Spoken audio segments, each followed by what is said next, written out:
I'm here in Napa Valley at Larkmead Vineyards with winemaker Andy Smith. Larkmead's been making wine since the 1890s. The grapes have been growing here for all that time, and they're making beautiful Cabernets, especially in 2008. Cabernets with nice structure, fine tannins, beautiful balance. What do you think about 208, Andy, in general?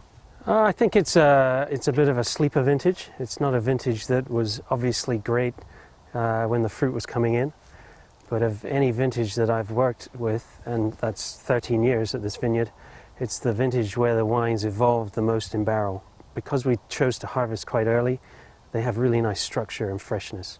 So I think it's a vintage where you can, if you harvest it on the early side, as we did, you can really taste the vineyard or get the signature of the vineyard. It comes through very clearly in the wines.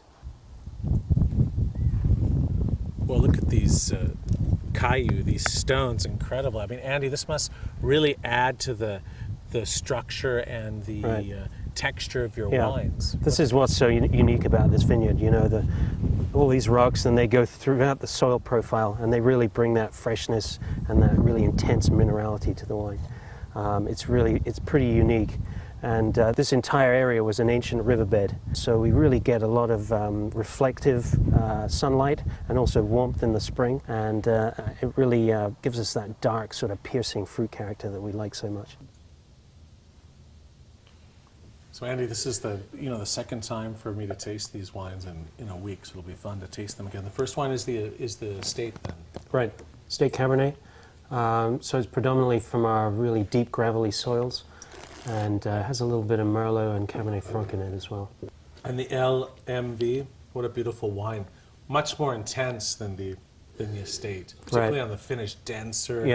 Yeah. So this is a lower production wine. Mm-hmm.